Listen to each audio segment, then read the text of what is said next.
Good. All right, so my name is Alex. I'm the project lead for CargoPlane.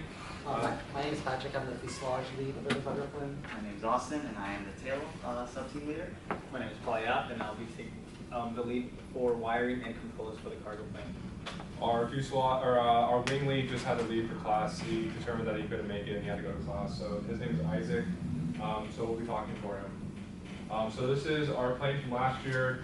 We performed in a competition through SAE, the Society of Automotive Engineers, and we performed pretty well. The main downfall we had was last-minute changes and not enough revisions, and accounting for time for making the plane better of what our initial design was. So this year you can see that our components are completely different for the most part. Well, kind of, our integration is different and our fuselage is completely different. We'll talk about the wings in a second. Those are pretty similar, but there's one huge change. So this is for the Society of Automotive Engineers, Aero Design West. There's 75 teams from all over the world that come and compete.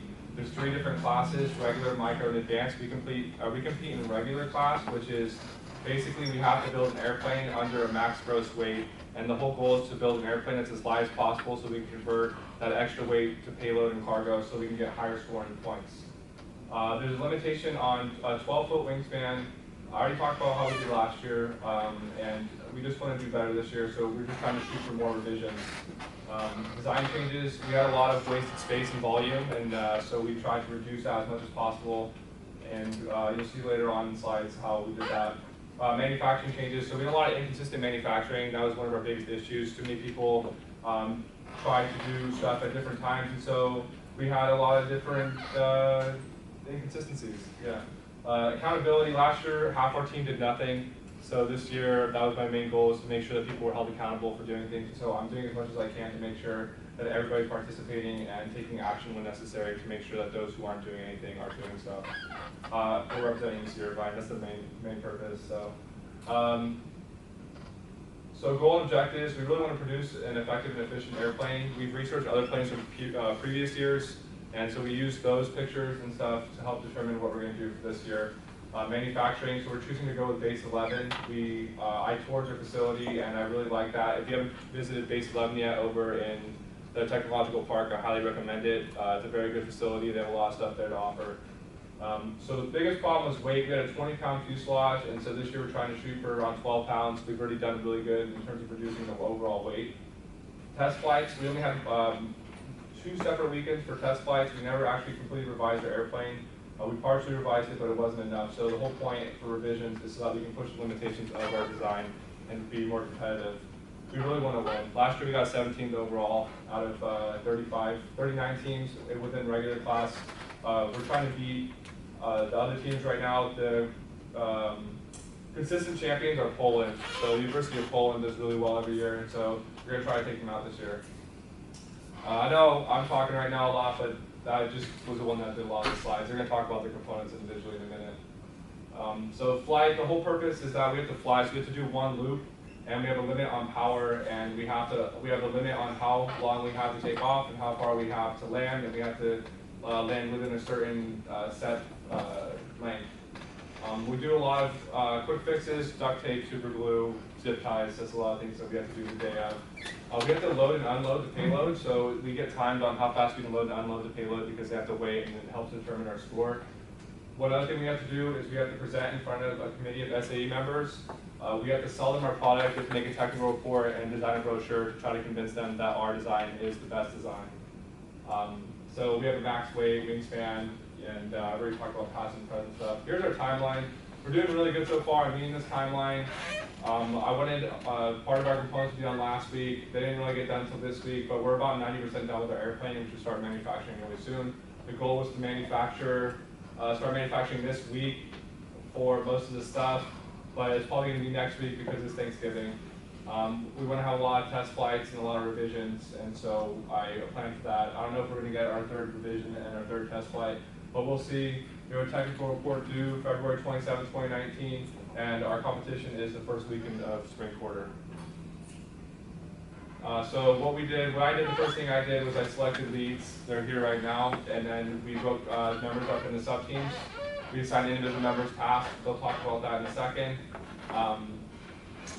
basically what happens is that I manage everything. We have group chats. I'm in every group chat. I watch and see what people do. I see the work that people upload to the drive, and they also delegate tasks, and I see them delegate tasks, and I'm just keeping track of everyone, what everybody does. But we've researched and developed our airplane. Our airplane's almost done. We're kind of just determining like materials and stuff now, and we got to start ordering things. Manufacturing techniques, we're going to teach people how to manufacture effectively so that we don't have too many inconsistencies. I'll talk about budget right now. So our budget, we got $600 from Europe. That was less than what we got from the previous year. We had $2,200 in rollover, and we got about $3,000 from people on the project. Registration is $1,000, which is crazy, but it costs $1,000 just to register. Materials is going to cost approximately $750, wood, glue, metal, yeah, stuff like that. I mean, we use a lot of glue, we use a lot of wood, and especially with revisions, it's going to easily add up to $750. Tools, we want to buy a computer, so we count for that, $1,500. We're going to buy a computer probably because we don't want to have to run back and forth to lab. Facility fees, $50 a month per person for base 11. So we're going to have probably 5 people do that. And then last year, since it's 80 miles away, we're going to try to get hotels and t-shirts, and then competition day, we're trying to have food and stuff.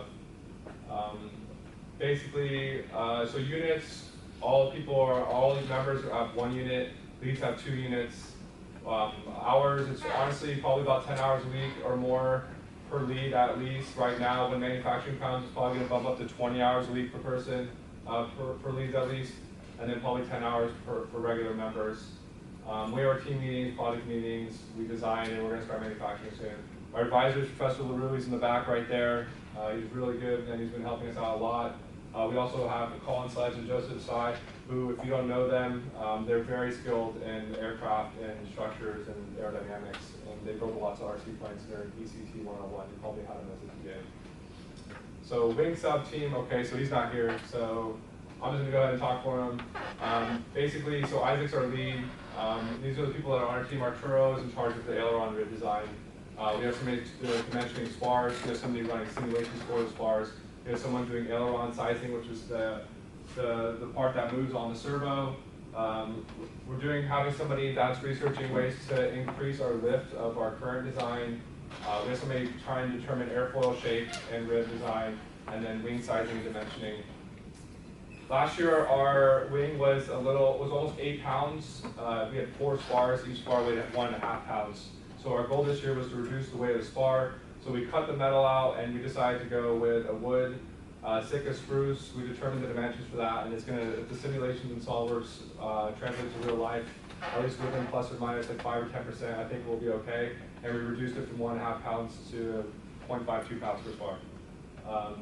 So accomplishments, we've already finished our design pretty much. We're just doing integration right now with fuselage. And then future goals, we're just going to try to keep reducing and minimizing the weight of the wing. All right, now tail. Awesome.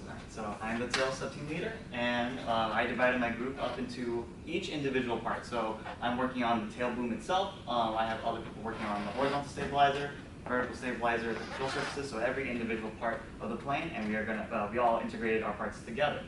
So our requirements was to create a tail for the plane, and we wanted to improve on last year's design, because last year's tail boom, the extension from the center of gravity of the fuselage to the center of gravity of the tail itself, was part of the fuselage and was very heavy, it was and very large and just unnecessary. So this year we went with a slender rod, which is going to effectively do the same job and just reduce weight a lot. And we also made it prototypable, so we can change the angle of the tail in order to try to get the tail outside of the interference from the flow of the wings. So our first job that we did was create a SolidWorks assembly. A lot of people on my team were not very familiar with aerodynamics, so we just started getting them started and just learning the basics, and we learned pretty fast, and we got something done pretty quickly. So we got all of our mechanics, our mounting solutions all together. We created a MATLAB code in order to quickly adjust. When we make adjustments on our dimensions, we can find the correct tail size. So we finished our main visual assembly, and now we're just working on the structural part. So creating the ribs, the stringers, and we're going to try to develop a bill of materials and try to begin production as soon as next week. Okay, so for the fuselage, what we've done is we separated the fuselage into a couple parts. So one of the parts we separated was two people were responsible for doing the tray. I was the part responsible for doing the fuselage cabin, and then you can see the cargo area that's underneath the cabin as well. So basically what we're trying to do is we're trying to just minimize the weight. So with the design, it's made to fit 5 by 11 tennis balls.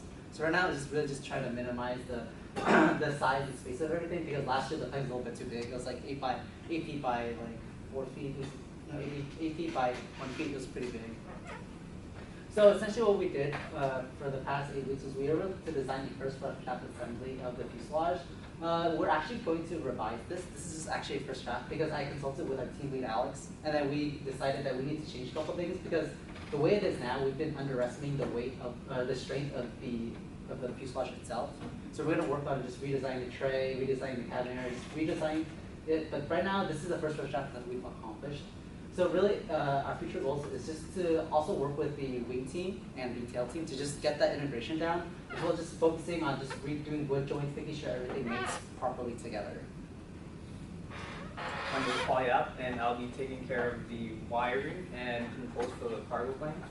Some requirements we have are the 2.4 gigahertz radio transmitter, also a functional fail-safe system, so that when you lose contact with the plane, it goes to neutral and starts descending, turning down its motor. We also need a red arming plug, which is also another safety system. This is going to be about a foot away from the propeller, so that, let's say the propeller is not functioning, we'll be able to just pull that plug and turn the motor off. All this will be controlled by Arduino. Here's a simple code that I've started already. And basically, the transmitter sends signals to the receiver then sends signals to the Arduino, and from there on, we can control the servos, which are mounted to the ailerons, rudder, and maybe the landing gear as well for directional movement while it's on the floor. From some future plans for controls would be discussing where to mount the servos. I'll be discussing that with the leads, and finding the proper batteries and servo sizes for this plane, just so that we can minimize the weight we use. Okay, thank you.